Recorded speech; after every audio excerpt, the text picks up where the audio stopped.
Hello, everybody. Welcome back to Between Two Pods. My name is Slade, and today I'm joined by Chris of A Novel Console. Chris, how are we doing today? I'm doing pretty good, Slade. How are you doing today? I am excellent. Let me tell you, I'm really excited to be talking to somebody further south than I am. I'm joined by, Florida Man, right? Well, it was Florida Man. Yeah, we moved to Georgia, so unfortunately... You're next door, then. We're neighbors now. Right. The Florida Man spirit stayed at the border, so fortunately. Gotcha. Yeah. Chris, would you like to tell us about y'all's show and where everybody can find you with whatever social media platform we're using today? Yeah, so I'm the main host of A Novel Console. It's a podcast that I do with my wife where we talk books, games, food, and whatever else catches our attention. So sometimes we will go on a 20-minute rant at the beginning of the episode talking about how the people from 90 Day Fiancé are committing the worst, decisions of their lives that they will never recover from. Or sometimes we'll just talk about a music CD that came out and we're excited about, or just about games and movies and stuff that we've been, experiencing. But you can find us on every single streaming platform. You can find us on Spotify, Google Podcasts, Apple Podcasts, Pandora, which people forget Pandora has podcast, Audible. I didn't know Pandora had a podcast. You taught me something. I had no idea. So when we started, Buzzsprout actually submits your podcast to every streaming platform, and Pandora took a year to accept us. So we're everywhere, and for socials themselves, we're mostly on Twitter. It's just me posting stupid shit the entire time. My wife handles the Instagram and Facebook, but she doesn't really post much except for the weekly episode mandatory plug. Other than that, just A Novel Console on Twitter. Fair. Awesome. Hope everybody gives their show a listen, and I hope you're ready. I've got a few questions for you. I say a few. I checked earlier. It's about 16. So okay. All right. But we're gonna start this off because if I'm not mistaken, from y'all's recent episode, y'all been doing this about 4 years now. Three. Okay, so three. I thought you said 4. Okay, then I am wrong. I might have said 4 because I sometimes say wrong stuff a lot. That's fine. So I was gonna ask, how did your podcast start? So originally, my wife had a couple of coworkers that I became good friends with. And we were at a pizza place one day and talking about Christopher Nolan's Dark Knight trilogy. Mm-hmm. And we all had a different opinion. I thought it was awful. One of them thinks it's amazing. The other one is meh on it. So this would be a great podcast. Let's just do that. And it never got off the ground. And I got all the equipment and everything so we could start recording.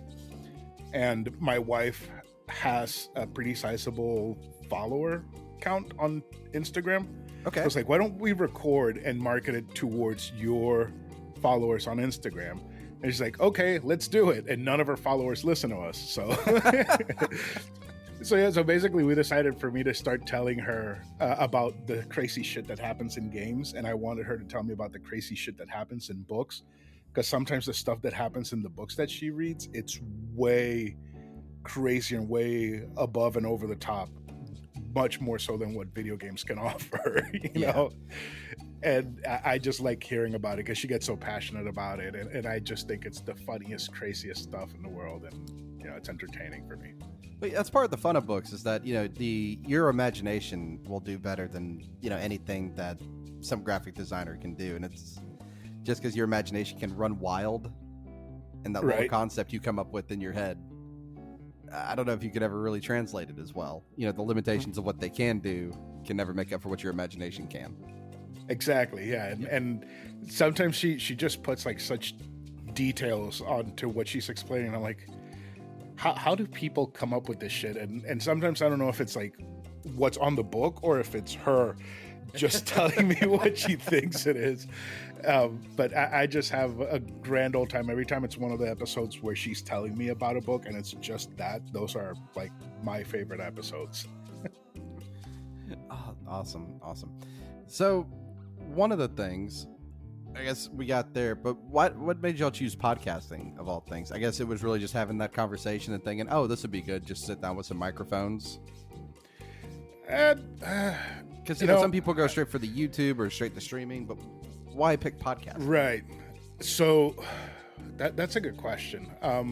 I was part of a podcast a long time ago, and it was fun. I thought that was a very fun format, but I didn't do any of the editing I didn't have anything other than just sit down and talk for that show. Right. So I did try to do some YouTube way back when, and video editing is not for me. If it's not get it all in one take and then just paste it together and ship it out, then it's not gonna happen for me. And streaming, it just takes a lot to be a streamer. You know, it's a lot of work on and off the stream. Yes. So people that do stream, kudos to you guys, because it's not easy. So podcasting just felt like the next best thing, you know, just sit down, talk, and then I can take care of it post on my own time. Yeah, I quite prefer podcasting to streaming, because streaming always seems so stressful when you're sitting there by yourself, and it's like, I just have to have a conversation where I can't actually hear any of you. Right. And you got to like look off to the side to see what they're saying, and if they're going 1,000 miles per hour, you're not going to catch it. Right. And then I have dabbled a little bit on Let's Plays, and I do want to get back to doing more of them, but it's just the having to constantly talk to yourself that's so hard for me. So, you know, I think I'm going to stick to podcasting because it's fun, and when it stops being fun, I'll just stop. There you go. Easy peasy. Now, one of the things, again, on here, so we've gone through why you do podcasts, but if you'd like to take a moment, do you have a favorite indie podcaster you'd like to give a little shout out to? Oh, dude. I'm going to make you choose. I'm going to make you choose favorites is what's going to happen. Favorites. Oh, God, dude. That's not nice. So there's a few. I really like Pixel Project with Rick, because Rick is fantastic. He's so eloquent. He's smart. He brings out stuff in games that I wouldn't have thought to think about, like when he did his Final Fantasy VI series. Right. That was just fantastic. It also helps that he had Chris Copeland with him, helping him with that series. I love Tales of the Backlog with Dave Jackson. You know, he does a very thorough, in-depth review of games. I love Aaron and Tommy because they're just complete chaos. Super Pod Saga. Aaron has the deepest well of video games that nobody has ever heard of. It's great, and we're still not sure if Tommy's real or not. I don't think he is. No, I think no, I don't think Tommy's real. It's just the voice Aaron puts on. That's all it really is. Right. Unlockables, love Eric and how well he creates those essays for Kingdom Hearts and everything. Tetsuya Nomura.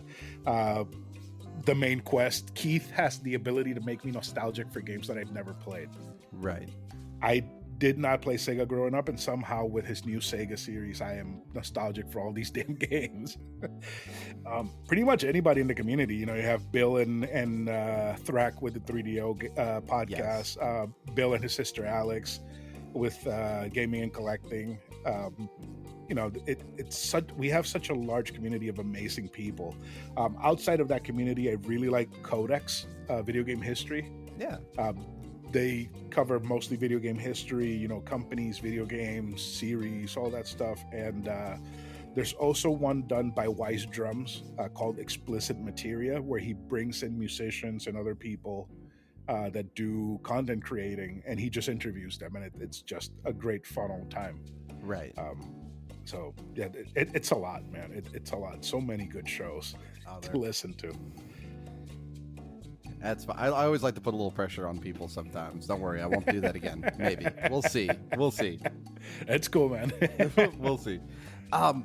So is there anything that you want to cover, but you just haven't like found a good way to work it in, or a good timing or opportunity to do it? Like, is there any topic, any game? Is there anything like that? I feel like there is, but off the top of my head, I can't really pick, because at the beginning of the year I made a list of all the games that I want to cover, and from that list I've only covered like probably 4, and the list is like 50 games long. but I also wanted guests to be on the thing, and a lot of the games are very boring me games. They're not games that everybody's going to be like, oh shit, I want to jump into that. I want to play that. Let me see if I can find a list. I don't think I'm going to be able to find a list ever. That's okay. Hey, take your time. If you want to do that, we can always roll back to it if one pops into your head. Or if you want to take your time and look, that's okay too, man. Hey, it's your episode. Oh, thank you. Let me see. Here we go. And I know I had this person. I was talking to them the other day.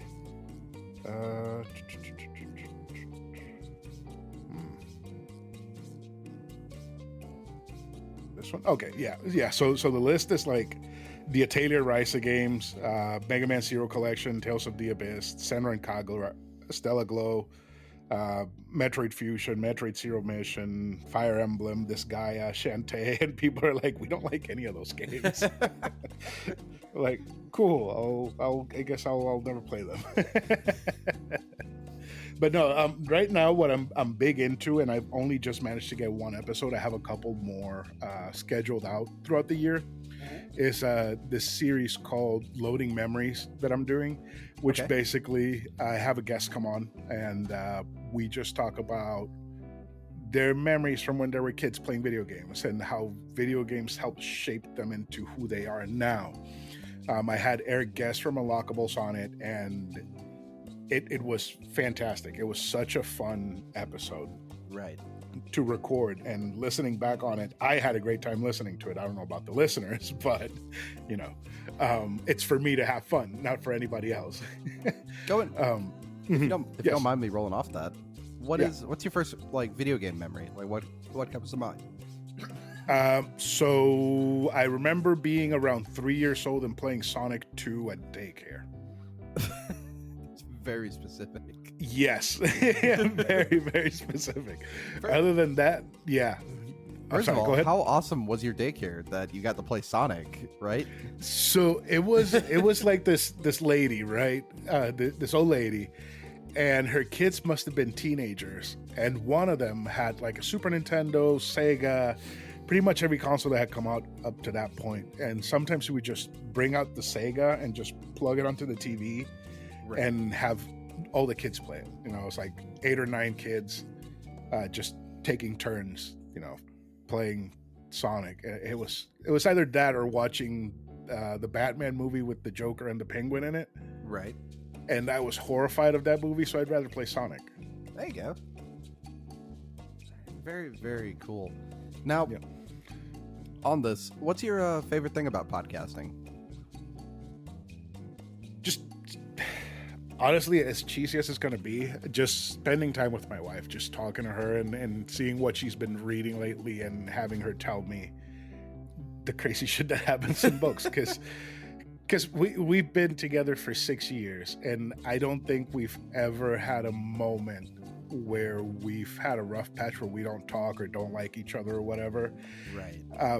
But like when we're together, we're doing our own things separate. So we might be both in the couch. She's reading a book. I'm playing a game. We're not talking to each other. But then when we record, she gets to tell me, it's like, oh, this happened in the book and this happened and this happened. So it's like an outlet for y'all. It's still bonding time, but this is when I guess you would say you come back together, right? Right. And I make the joke a lot that we don't talk throughout the entire week until Sunday for an hour when we record the podcast, and that's it. Other than that, no more talking. Don't want to ruin that content, right? You don't have mics on the whole time. Yeah. Right. It's like sometimes like we're getting ready for work or something, or we're like making dinner or sitting down or whatever, and she tells me like this insane story. I'm like, I wish you would have said that for the podcast, because that would have been amazing for the show.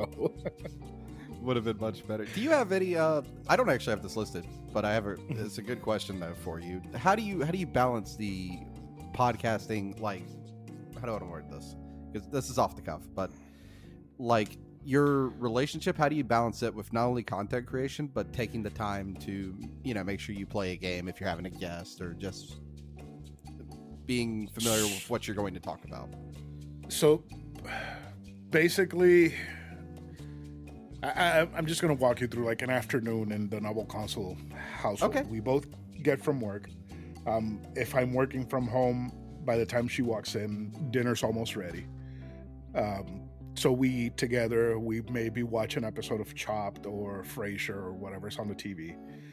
We talk for a little bit, decide what we're gonna do for the night. You know, if she wants to hang out and I play video games on the couch, or if I have something important going on where I'm playing something online with somebody for the podcast, or if I have to get through a game, then we just go our separate ways. And I'll pop in to the room where she's at, see how she's doing. She'll pop into my room, see how I'm doing, Right. stuff like that. So it's not like we are like, I don't want you to do this. You have to stay here, spend time with me, or you have no choice on the matter. It's like we're very understanding. Sometimes she tells me, she's like, I really have to finish this book because I have a deadline from a publisher that needs me to publish this review on Instagram. Right. I'm like, do whatever you need to do. Like I don't care, as long as you're here whenever I need you. It's fine. Okay. So I'm sorry. Go ahead. No. I was gonna say it's nice little advice for the listeners and everything. Right. It's like, Yeah.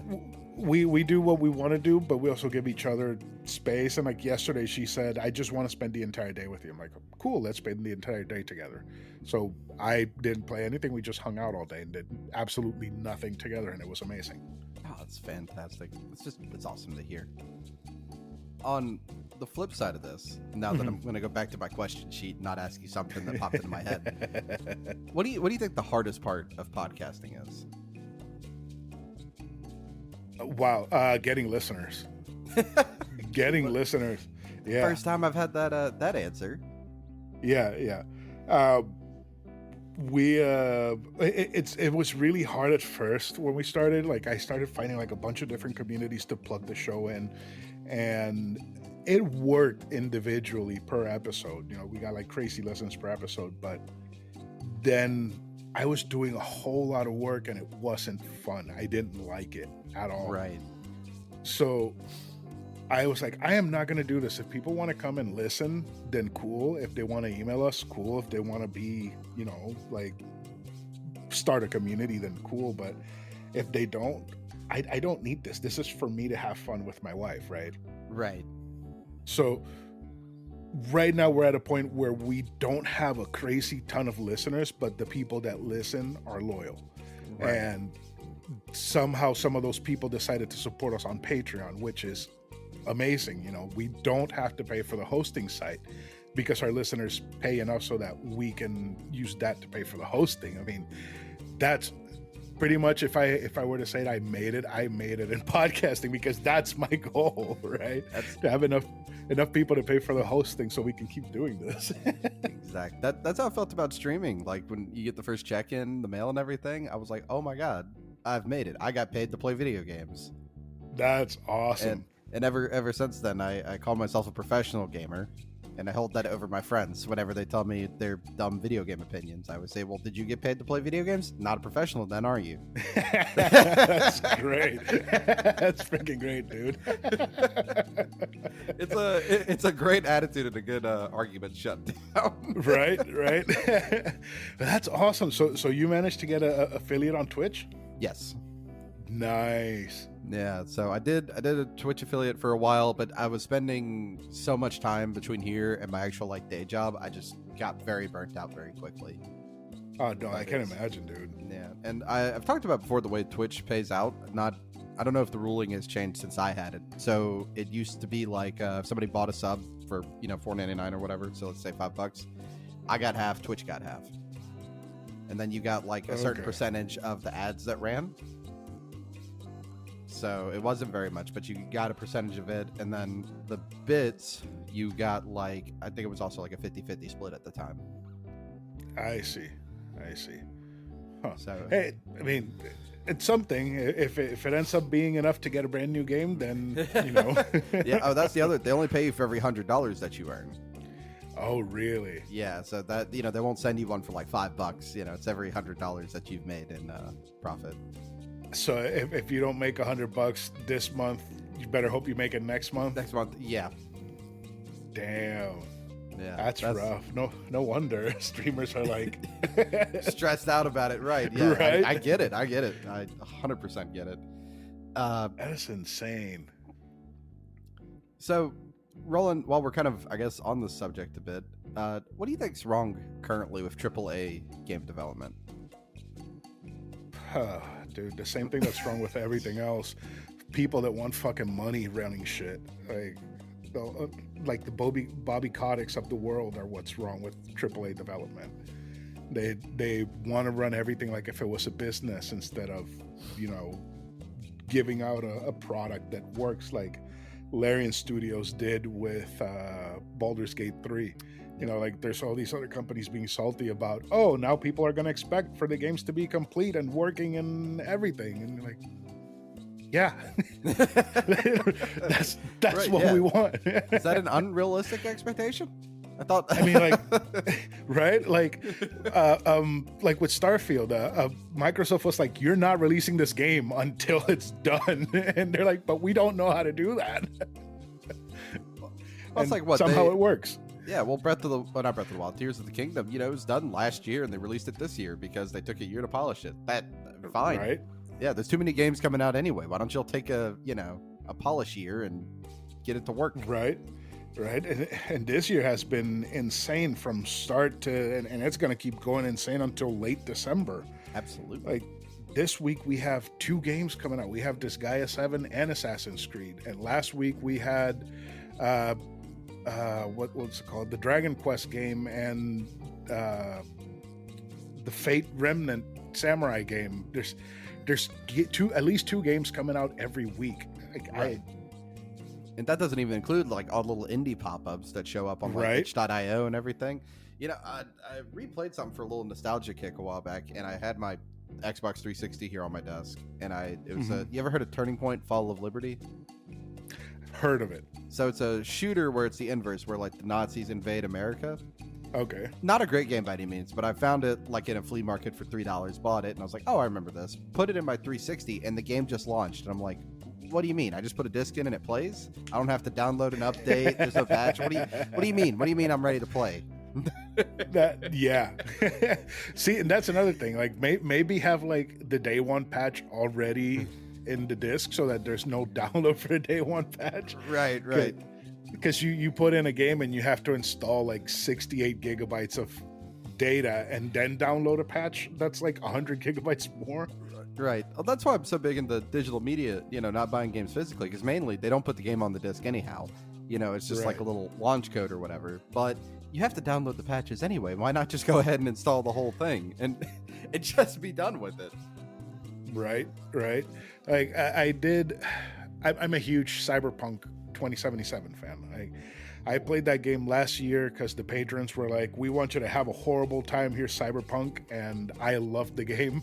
Unironically, I love Cyberpunk, and I bought it for the Xbox because I found it at Walmart for $20, and I put it in. I was like, just wait a couple of minutes for it to install so I can play it. No, had to wait 6 hours for the whole 2.0 install to come down so that I could play it, and I still haven't played it because I'm pretty sure I turned it off before it even finished downloading. Oh man. I'd say that's the other failing at AAA right now is just the install size. And games are too damn big and they're too damn long, and that's right. Yeah. And there's this thing that I read somewhere. I don't remember where it was, but there's games like Warzone that are artificially bloated. Yep. So that when you put them on your hard drive, basically that's the only thing you have space for. Yep. So basically that's the only thing you're forced to play so that you can spend all of your money on it. Yeah. That's fucking gross. Again, Activision and Bobby Kotick being a fucking piece of shit. That's all it is. Let's bring it back around to something positive. Yeah. Who's your dream guest to have on? Oh boy. And it doesn't have to be an indie podcast or anything. I mean, just genuinely, you could have anyone on, and they don't have to be alive currently or anything like that. Who's your dream guest? Charles Martinet. Charles Martinet. Yeah. I have been dreaming of meeting that guy for so long. When my wife and I started dating, she went to this convention in Atlanta called Dragon Con. Yes. And she said, "Oh, I was walking down a corridor and I just heard some guy making Mario noises. And when I looked and turned around, there was Charles Martinet." And I was like, "What? Like Charles Martinet walked by you? Like what the fuck?" And then there was a convention in Orlando where he was going. I was like, "Yes, we're gonna go. We're gonna go." We didn't go, so I didn't get a chance to meet him. And this year we went to Dragon Con. I was like, hopefully Charles Martinet is there. He gets to run past me and scream Mario noises. And he was in another convention in some other state. So, it's a bummer. Oh yeah. Like I just want to like go up to him and be like, "Hey, please just record the intro to a novel console, please." Here's my little Rode mic that's plugged into my my phone. You just put this on and say Right. you're listening to you. You don't even have to do it as Mario. Just say some words. Oh, it would be so great. I would just ask him so many questions about Miyamoto and the process of Mario and how he feels about not being Mario anymore and all that. Because makes you curious about the direction of Mario when they're retiring the voice. Right. Because the new game that's coming out has new voice actors for the cast, and I don't know how to feel about that. It just he's still young. He can still do it. Like, why replace him? Yeah. On the piggyback of this question, if you could pick any two people to co-host the podcast with you, and that's like regular co-host, who are you picking? Regular co-hosts. Okay. I would love to have Aaron from Superpod as a permanent co-host, because we somehow managed to work off of each other's jokes. The few times that we've recorded together, it has felt very good to make jokes like that. And right. The other one would have to be Eric Guess, because he understands my thinking and I understand the way he thinks too. So I feel like it would flow very well between the three of us, just making stupid jokes the entire time and never getting to the point. It'd be a very, very fun series of podcasts. Be excellent. Now, for your show, not this hypothetical one that we've just created with Charles Martinet and everybody else, but if we were going to show off an episode of your podcast, what's an episode you want our listeners to go to? Okay. I really like a class on Tears of the Kingdom, because I shit on the game for the entire episode and end up giving it a very good score. Because even though I hated a lot about the game is still amazing and it's worth the 90 hours I put into it. I can always take criticism when it's not personal, when somebody's like, you can just tell they're doing it to like from all, an objective standpoint, it's much different. Right. Like, so go ahead. So for the episode, like I am giving my opinions, like I hated this about the game and this about the game and this about the game, but I recognize this is still a great game, even though it pissed me off a lot. It's still an amazing game. Right. Usually I'm able to do that where I'm able to see how a game, why I hate a game has nothing to do with what a game is, Right. So like one of them is The Last of Us. I hate everything about the first Last of Us. Yep. But I can see why people love it. I can't. No. See, and I'm a professional gamer, and somewhere I know live from between two gamers. She's setting stuff on fire, just mad at me. But so okay, tell me why do you hate Last of Us? I just don't think it's. Maybe I just didn't get attached to anybody because I kind of thought they were all assholes in a way. But I just couldn't get attached to any of the characters really. It was also a buggy mess for when I played it. You played the PS3 version? Yeah. Oh, which okay. that could also be like there was. I forgot what level it is. It's about halfway through the game. But I was trying to sneak up on a clicker, and I'd walk through a door, and then I would just get warped 100 feet away to this clicker, and it would instant kill me. What the hell? And I got locked out of like playing the game for a while, and then it just wasn't a fun time. I had to like go back a couple saves. Oh, no. Yeah.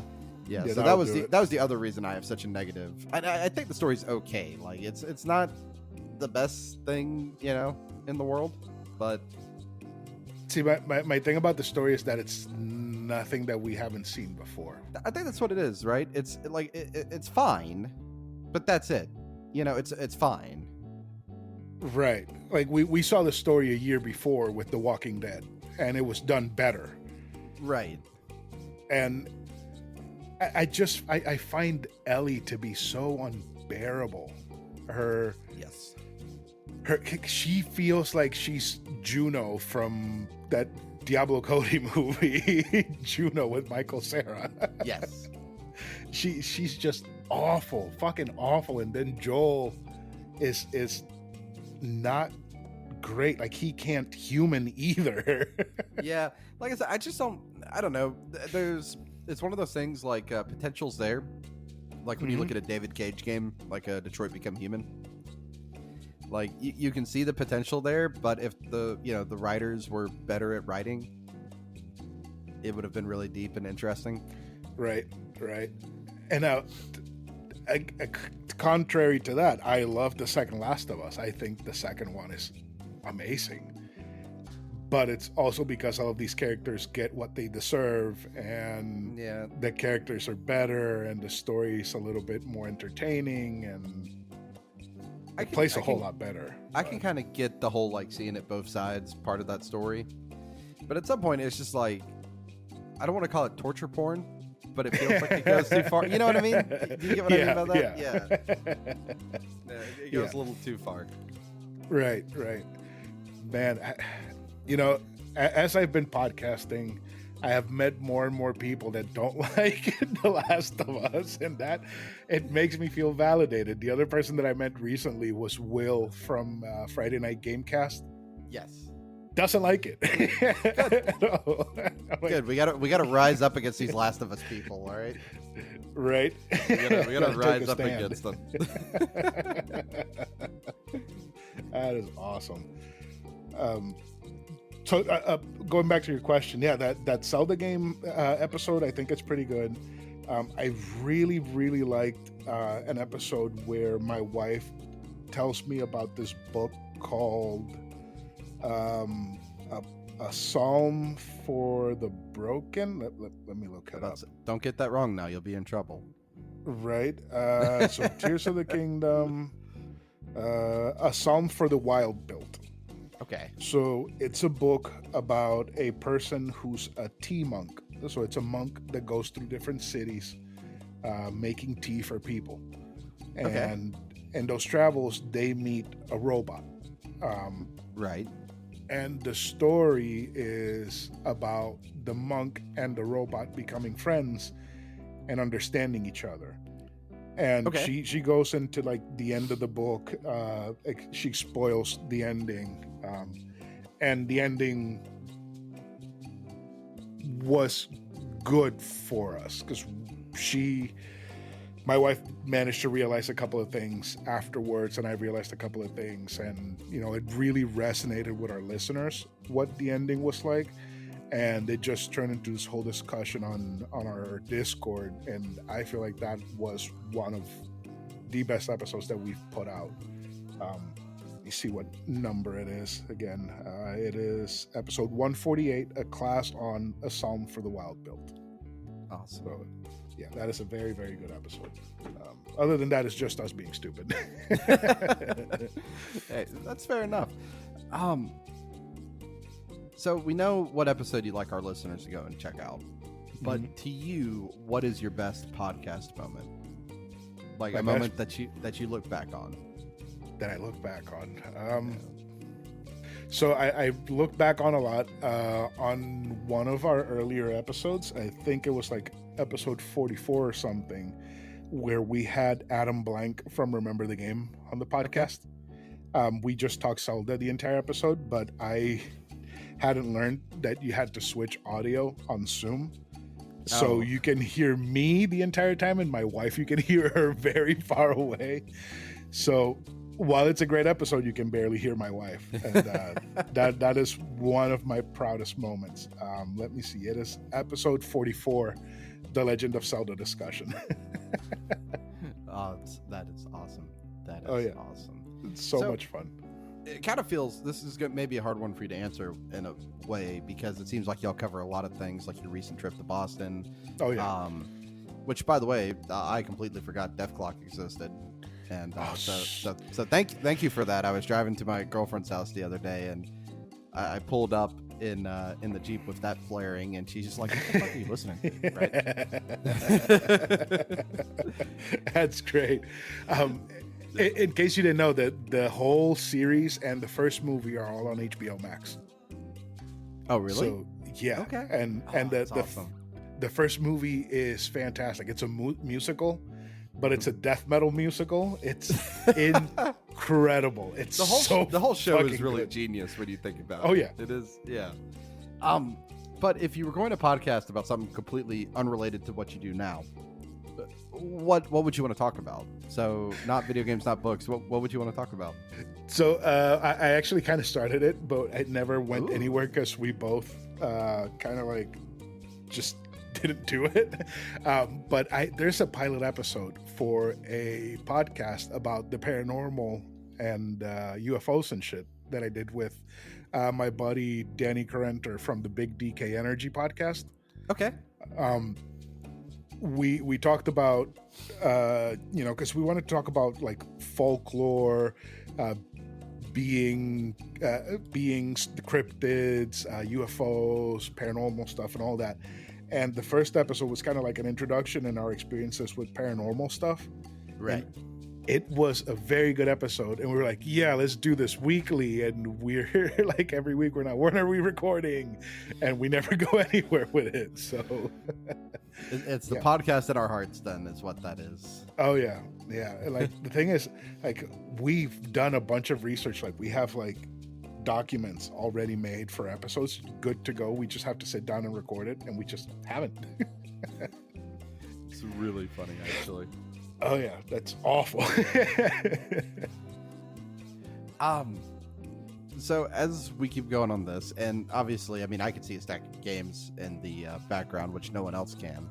But what is a game that not enough people talk about or even know about? Honestly, again, Cyberpunk 2077. I don't know how to explain it, but that game just resonated with me on such a deep level, because it when it came out, it was a buggy mess, right? It was unplayable. When I started, it was the day before the PlayStation 5 update came out. So I literally saw a little bit of how bad it was, and then I just jumped into the game being actually playable.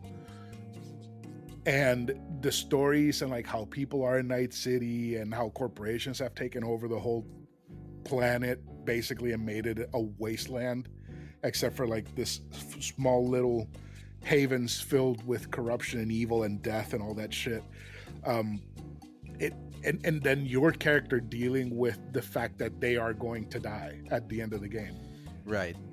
And Johnny Silverhand being played by Keanu Reeves the entire time, going from I hate you, I can't wait to take over your body, to I wish I could sacrifice myself for you. It's just such a great game. And like there's some moments that are very emotional that are done incredibly well.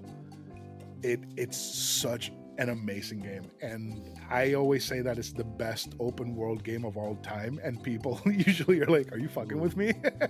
Ooh, you can get a lot of debate out of that. Oh yeah, like I recorded an episode with Aaron and Tommy, and they asked me that, and I said Cyberpunk 2077, and they both stopped and both went at the same time, are you fucking with me? I hear good things, like, you know, post patch and whatnot. It's, I don't know, my still favorite one is it's like Fallout 4, or right now, so good. Little peek behind our curtain for you, at least. We're gonna do an episode on Fallout 3. Nice. And the only thing I told the guys, I said, just go play 10 hours of it. I don't care what you do. Just let me know what you did for those 10 hours. Just let me know your adventure. So Right. on my notebook here, I just have each hour broken out about what happened. I died at one point because a car blew up next to me, and I just wrote "got yeeted," and that'll be there in the episode. Dude, speaking of Fallout 3, I got that game when it came out for Christmas on the 360, and I played one day straight for 13 hours. I woke up like at noon, started playing at 1 p.m., and stopped at like 1:30 a.m. because the Xbox froze and wouldn't play anymore. Oh, you overheated it? Yeah. If not, I would have kept playing. And I had to wrap up the Xbox in wet towels, put it in front of my AC unit for it to cool down because it would not read or play anything. I had to leave it like that for like 3 days for it to that's work. awful. Oh, yeah. It's been a lot of fun. It's been a good little nostalgia trip, honestly, to go back to Fallout 3 recently. I'm sure. Like I wish it was more readily available to play, in modern consoles other than on Xbox. But It is on Game Pass, and that's it's hard to beat that right now. Right? Are you a PlayStation or an Xbox guy? That's the question. I like PlayStation more because of the controller. I hate the controller. I thought we were gonna be friends here.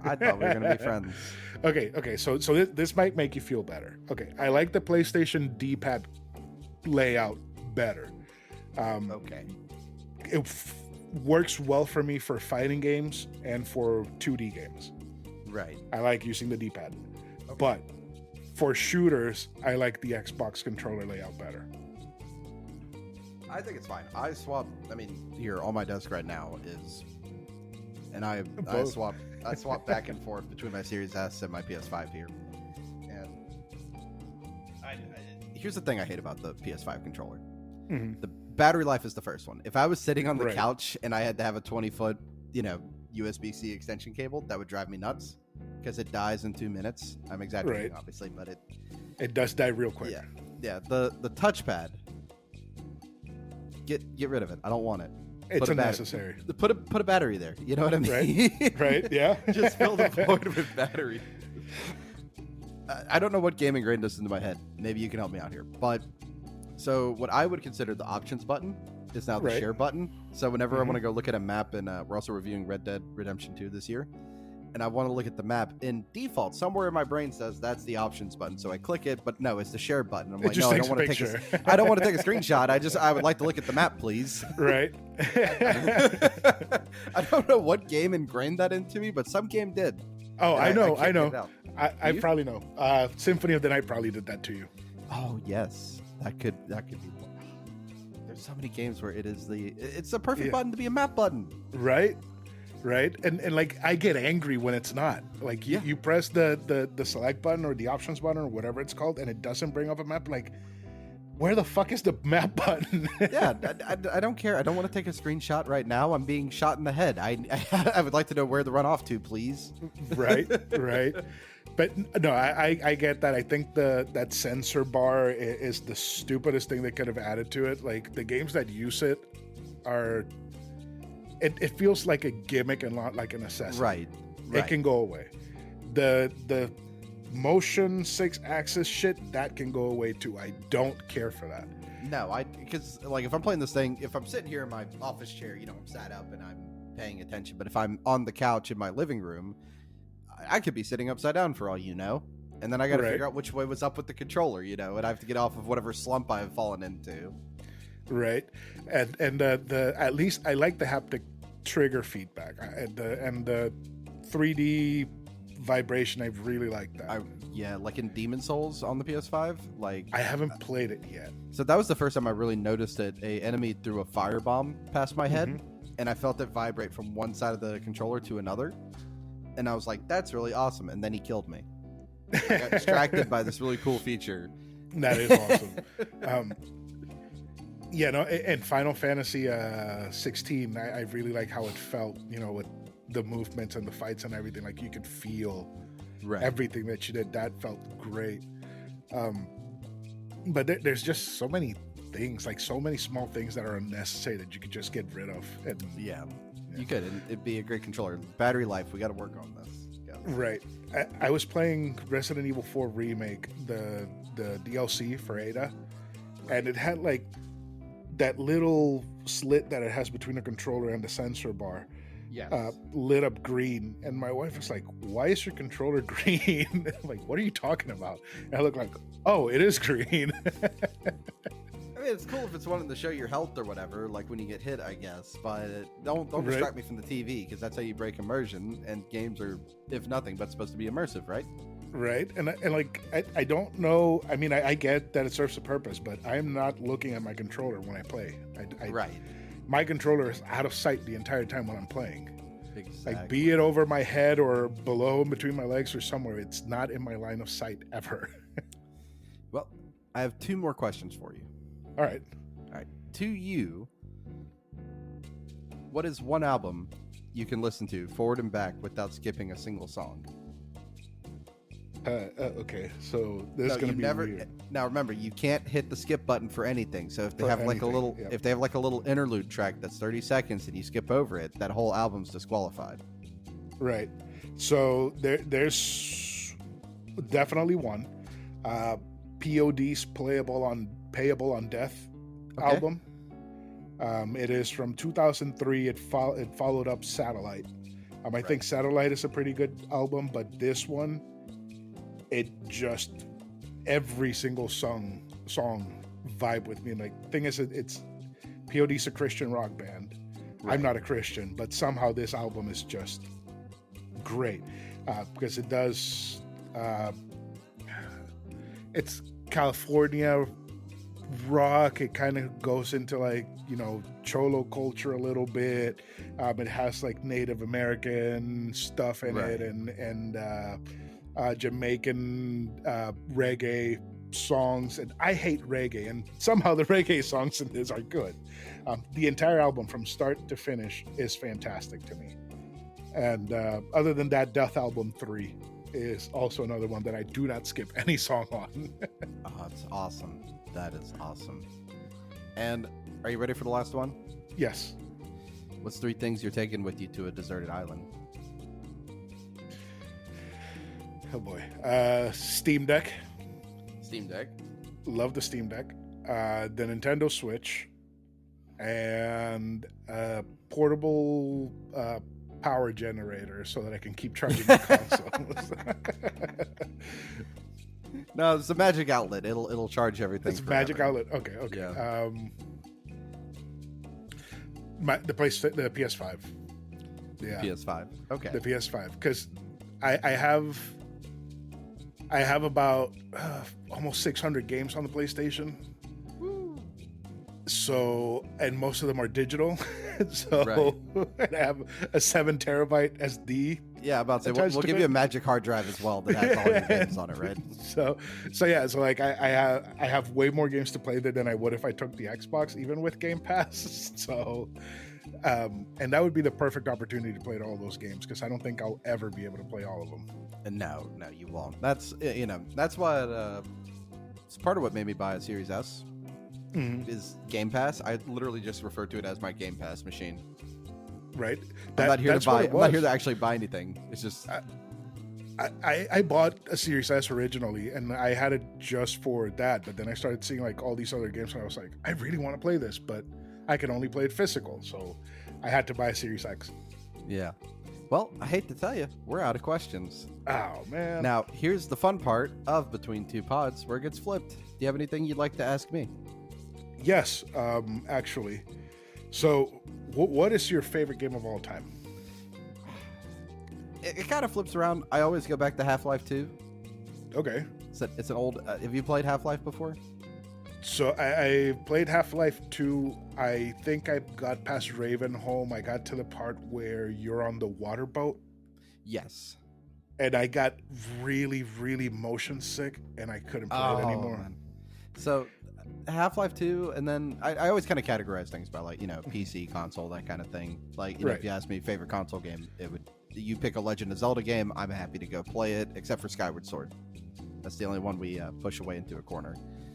Now, and then like for VR, it would be Half-Life Alyx. I don't think any VR game is more immersive or fun than it.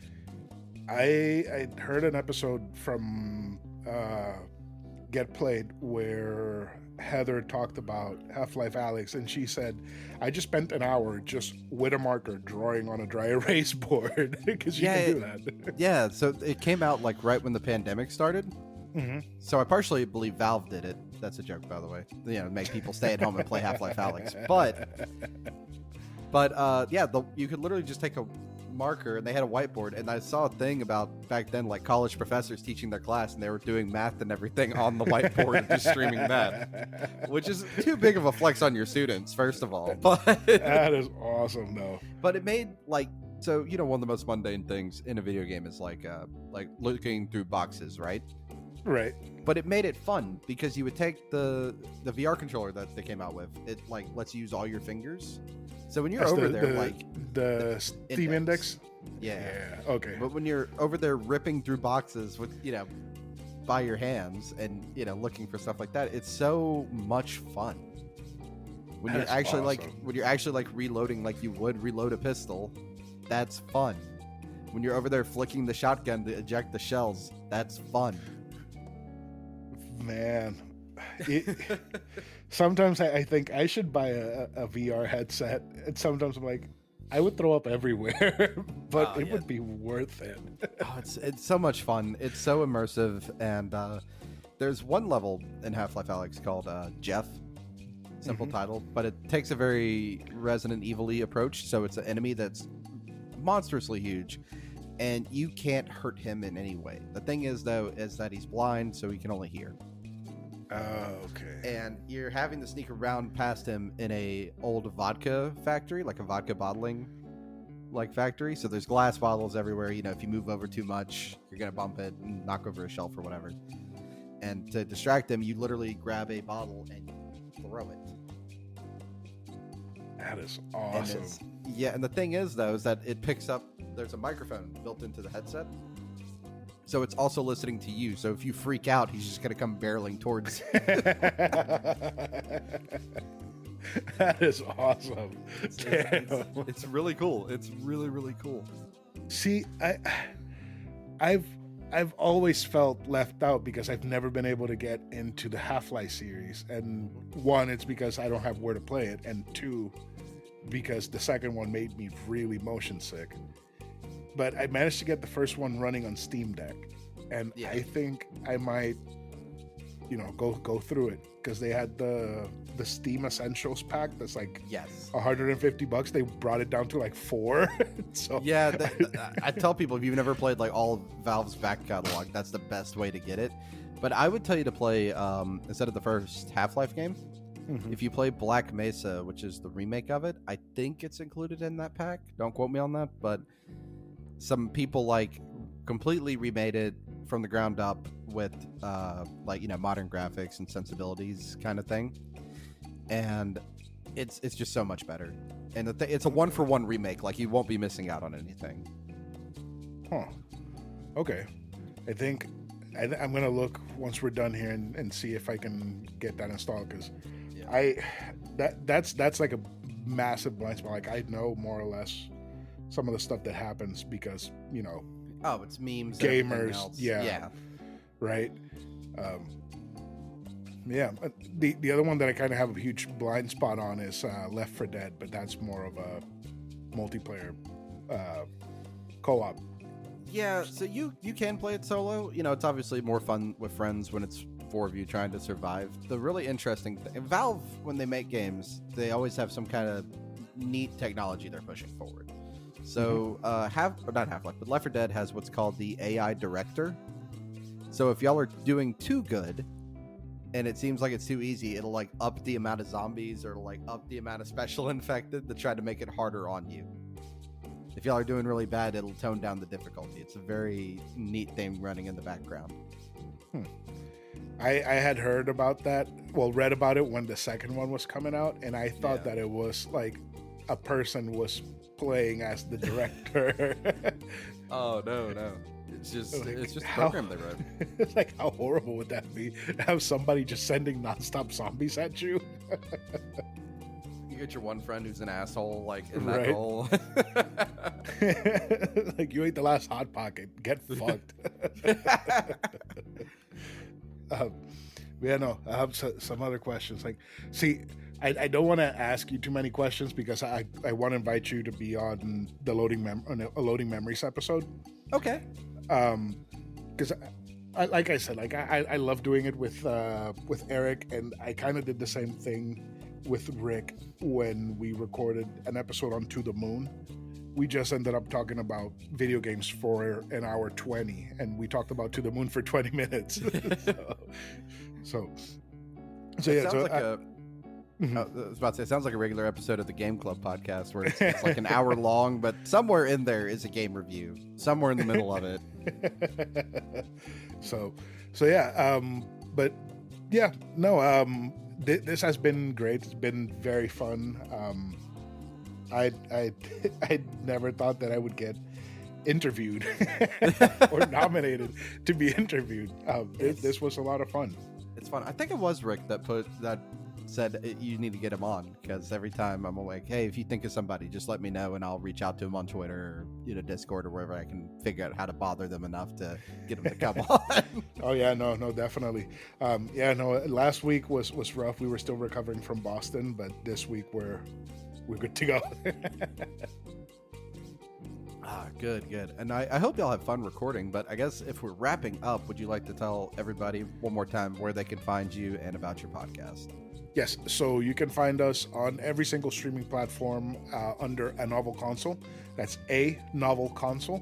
On social media, it's the same thing everywhere. Email is the same thing, anovelconsole@gmail.com. You can contact us, listen to us, send us suggestions, join our Discord, which there's a pinned tweet on our Twitter, and that's pretty much it. We have a large variety of episodes that cover a bunch of games and stuff, and food, super important food.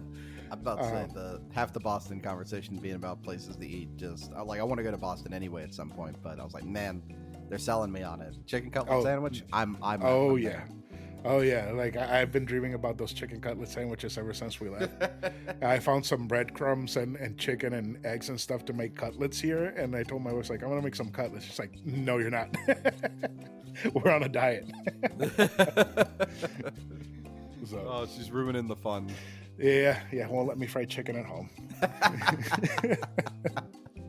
Well, Chris, thank you again so much for coming to hang out. I had a lot of fun with this, and I hope everybody enjoyed it and checks out A Novel Console. Thank you. It was great to be on. Thank you. And we will see y'all in the next episode.